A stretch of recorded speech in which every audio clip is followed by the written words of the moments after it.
Seja extraordinariamente bem-vindo ao canal Mistérios Antigos. Primeiro passo: apague tudo o que te enfiaram na cabeça. Quase tudo que você sabe está errado. Desfaça a programação escolar, os livros didáticos clichês sobre as origens da humanidade. Esqueça o que martelaram em você na escola, regurgitaram em livros ou empacotaram em documentários sobre criacionismo e evolucionismo. Porque, vamos ser honestos, boa parte desse material parece ter sido criado por quem prefere a humanidade engessada na Matrix.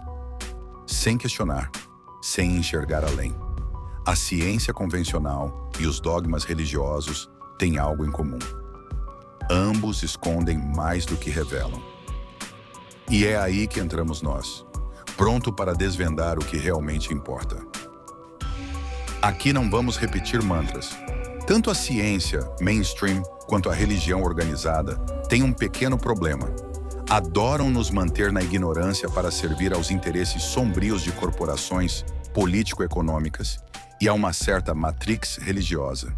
Sim, aquela que faz você acreditar que o mundo tem só 6.000 anos. O que você vai descobrir aqui? Nosso objetivo é abrir sua mente para uma verdade. E não é só aquela frase bonita da Bíblia. Conhecereis a verdade, e a verdade vos libertará. Aqui não estamos falando de ficção, apesar de ser mais emocionante que Star Wars, nem de fantasia, embora os Anunnakis pareçam personagens de Game of Thrones. Prepare-se para a fonte mais completa e perturbadora sobre a origem da Terra e da humanidade, um enredo tão complexo que até Christopher Nolan ficaria confuso. O achado que mudou tudo: as tabuletas sumérias. Há 200 anos, na antiga região de Nínive, atual Mossul, Iraque, foram encontradas 25.000 tabuletas de argila com escrita cuneiforme.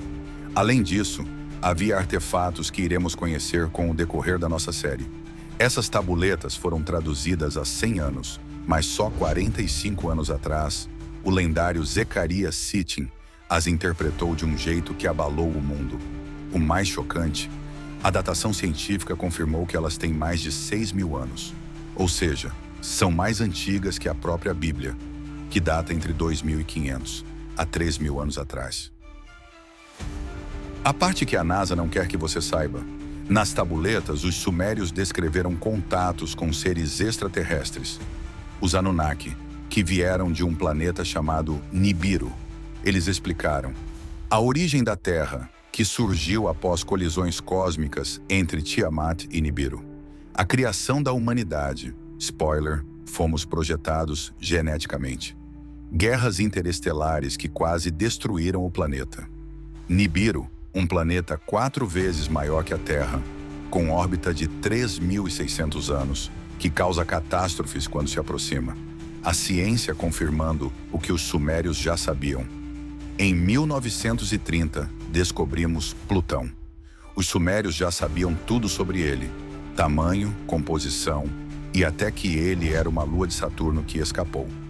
Em 1983, o satélite IRAS da NASA fotografou um gigante objeto no espaço, possivelmente Nibiru. Em 2000, a missão NEAR confirmou colisões planetárias exatamente como os sumérios descreveram. Por que isso é tão polêmico? Porque toda a história que nos contaram, seja pela ciência tradicional, Darwin, ou pela religião, está incompleta, para não dizer errada. Darwin achava que evoluímos de macacos. Sitchin e Deniken provaram que fomos modificados por engenharia genética alienígena. Nos tempos da Mesopotâmia, entre 668 e 627 a.C., reinava um cara chamado Assurbanipal II. Esse rei assírio era multitarefa. Enquanto lutava guerras nos fins de semana, durante a semana se dedicava à escrita cuneiforme. Um verdadeiro nerd da antiguidade. Aliás, ele foi o primeiro rei a saber escrever com estilo, usando tabletes de argila, o iPad da época. Mas Assurbanipal não queria só guerrear e escrever bilhetinhos na argila. Ele queria ser lembrado pela eternidade. Então fez o quê? Criou uma biblioteca real em Nínive, que só foi redescoberta em 1842 por arqueólogos britânicos liderados por Henry Layard. Imagina só, os caras achavam que iam encontrar ouro e encontraram 25 mil tabuletinhas, um Netflix de argila da civilização mesopotâmica. E adivinha o conteúdo dessas tabuletas? Além de horóscopos e receitas do dia, havia relatos da criação do universo, alienígenas em missão na Terra, evolução humana e tretas intergalácticas. Por um bom tempo, ninguém entendeu nada. Mas 100 anos depois, entra em cena a arqueóloga francesa Denise Schmant-Besserat, com seu superpoder de traduzir coisa difícil. Mas o quebra-cabeça só começou a fazer sentido de verdade quando o assiriólogo Zecharia Sitchin apareceu com sua lupa cósmica e interpretou os textos de forma, digamos, um pouco fora da caixa. Ele concluiu que a pergunta feita por Erich von Däniken em 1960, eram os deuses astronautas?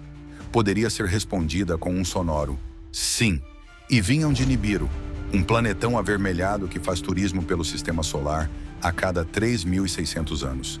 A partir daí, Sitchin escreveu vários livros, destaque para O 12º Planeta e As Crônicas da Terra, nos quais detalha as aventuras de seres extraterrestres chamados Anunnaki, com direito a guerras nucleares, dramas familiares, experiências genéticas, traições e até romance interplanetário. Daria uma ótima série da Netflix, mas temos a Anunnakiflix, não é mesmo? Eles todos são de Nibiru. O que Nibiru já aprontou por aqui? Um spoiler: destruiu Tiamat, um planeta antigo cheio de água, criando a Terra e o cinturão de asteroides. Causou o dilúvio bíblico só de passar perto. E olha que ninguém nem tinha xingado ele no Twitter.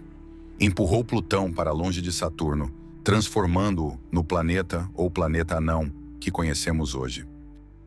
E se você acha que isso é loucura, lembre-se, a NASA já admitiu a existência do planeta X, que curiosamente se encaixa na descrição de Nibiru. Será que estamos perto de uma revelação oficial? Ou vão continuar nos enrolando, não é mesmo? Conheça os protagonistas dessa série cósmica. Anu, o chefão dos chefões, rei de Nibiru, patriarca dos Anunnaki e, segundo alguns, o verdadeiro Pai Nosso que estás nos céus. Depois do dilúvio, foi ele quem deu a chave da terra para os humanos e inventou o sacerdócio, as leis e os reis. Ou seja, colocou ordem na bagunça. Alalu, o tio doido da rebelião. Alalu tentou tomar o trono de Anu no grito. Deu ruim, perdeu numa luta estilo UFC do espaço e fugiu para a Terra. Reinou por milênios até levar outra surra e ser exilado em Marte. Seu rosto foi eternizado numa montanha do planeta vermelho, tipo uma versão alienígena do Monte Rushmore. Enlil, o generalzão do Éden, filho de Anu e herdeiro legítimo, chegou à Terra organizadíssimo com planilhas, mapas e um plano militar impecável. Mas era meio ranzinza, quis acabar com a humanidade escondendo o aviso do dilúvio. Gente fina, só que não. Enki, o cientista bonitão, filho mais velho de Anu, mas filho da concubina, ou seja, sem chance de trono, mas não ficou chorando no canto. Virou cientista-chefe, criou o Homo sapiens, ensinou matemática, música e doou o próprio DNA para criar o Adão. Também ajudou Noé a montar sua arca, um verdadeiro pai da humanidade, literalmente. Ninmah, a médica que virou mamãe, filha de Anu, médica top de linha, feminista raiz e fundadora da primeira maternidade da história. Ela ajudou Enki no projeto Adão, doando o próprio útero. Por isso ficou conhecida como Ninti, a Senhora da Vida, e também como Mamu, a precursora de Mamãe, Ningizida, o arquiteto da pirâmide. Filho mais novo de Enki, construiu a pirâmide de Gizé e virou o deus Thoth. Depois foi para a Mesoamérica, onde virou Quetzalcoatl, a serpente alada dos maias e astecas. Era tipo o arquiteto dos deuses, com o Pinterest mais épico da galáxia. Marduk, o bad boy, filho de Enki e revoltado com o sistema. Queria o trono, brigou com todo mundo, causou uma guerra nuclear, virou o deus Ra no Egito, Amon na Babilônia, e ainda arrumou tempo para casar com uma terráquea, unindo Igig e Humanos. Se Alexandre, o Grande, era seu filho, tem gente que jura que sim. Ninurta, o filho valentão. Filho de Enlil com Ninmá, era tipo o Capitão América da galera. Derrotou Anunnakis rebeldes, construiu cidades, avisou Abraão sobre Sodoma e Gomorra e até fez um testezinho de fidelidade pedindo o sacrifício de Isaac. Spoiler, era só um teste. Também deu uma ajudinha para os descendentes de Caim lá do outro lado do mar. Agora vamos dar um bônus spoiler da série. Foi Ninurta quem saiu no braço com Marduk. Tudo para libertar o povo hebreu do Egito. Sim, o cara foi tipo um Moisés musculoso. Ele também foi quem deu um toque em Abraão sobre a treta que ia rolar em Sodoma e Gomorra. Spoiler, explodiu tudo. E ainda pediu o famoso sacrifício de Isaac, só para testar a fidelidade do bom velhinho. Pura pressão psicológica divina. Ninurta, que não era fraco não, expandiu seus domínios para terras além do mar, para onde mandaram os descendentes de Caim. Sim, o Caim dos primórdios. E mais, ele ungiu o primeiro rei da primeira região, que aliás era território do sogrão Enlil. Mas calma, tem mais. Tinha uma galera Anunnaki que já nasceu aqui na Terra mesmo. Filhos, netos, sobrinhos de Enlil e Enki. E como a genética alienígena gosta de misturar, eles tiveram filhos híbridos com os terráqueos, tipo novela interplanetária. Eles serão os astros dos próximos episódios. Prepare-se, porque esses semideuses mexeram os pauzinhos em todos os continentes e ainda hoje são adorados, esculpidos, pintados e até viraram figurinha carimbada nos livros de história e religião. Nos tempos prévios, a era pré-tudo, nenhum Anunnaki tinha dado o ar da graça por aqui. Nibiru era o QG da galera. Um planetão avermelhado que faz um rolê solar bem esquisito e demorado. Aí começaram os barracos. Surgiram tribos, facções, clãs, tretas de norte contra a do sul, guerra nuclear interplanetária. E pronto, Nibiru virou um Mad Max celestial.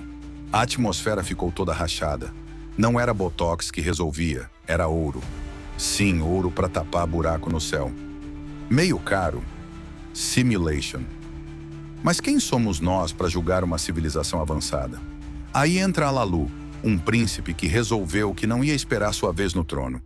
Deu golpe, sentou na cadeira real e convenceu os 7 conselheiros com seu jeitinho nada democrático. Humilhado, Alalu meteu o pé, literalmente. Roubou uma nave, ligou os motores e veio parar logo aqui na Terra. Armado até os dentes, claro. Já por aqui, os Anunnaki fizeram o que toda raça superavançada faria. Começaram a brincar de Frankenstein. Pegaram o simiesco local e, com umas melhorias genéticas básicas, chegaram ao Neandertal, que virou escravos. Digo, mão de obra especializada. Anu tinha autorizado só até aí, mas Enki, cientista rebelde, resolveu dar um upgrade sem permissão. E plim, criou o Homo sapiens sapiens, a gente. Enlil, sempre o mais certinho, viu aquilo e disse: vai dar ruim. E deu mesmo. Marduk, o filho de Enki, ficou revoltado por não ser o herdeiro de Nibiru, casou com uma terráquea e armou um plano digno de novela das 9 para virar o manda-chuva da Terra. Então veio o dilúvio, mas alguns humanos escaparam, graças a Enki e às mudanças climáticas estratégicas. A solução foi diplomática. Dividiram a Terra em 4 regiões, numa tentativa de acalmar os ânimos. Mas Marduk estava nem aí. Queria poder, briga e título de Senhor da Terra. O Conselho Celestial se reuniu para discutir. E aí deixamos Marduk tocar o terror. A maioria votou não, pelo amor. Até Ningizida, o diplomata da paz, perdeu a paciência. Ainda mais depois que Marduk o expulsou do Egito e trocou seu rosto da esfinge pelo do filho dele, Osíris. Baixaria total. Nanar, Ishkur, Utu, Gibil, Nergal.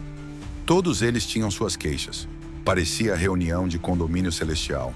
Só faltou levar em ata. A coisa descambou para a guerra nuclear. O livro perdido de Enki começa exatamente com seu desabafo. Olha o que fizemos. Cidades foram destruídas, rios secaram, animais morreram. Humanos viraram churrasquinho cósmico por conta da radiação espalhada pelo vento maligno. A Suméria, que era o centro da civilização dos cabelos negros, foi para o Beleléu.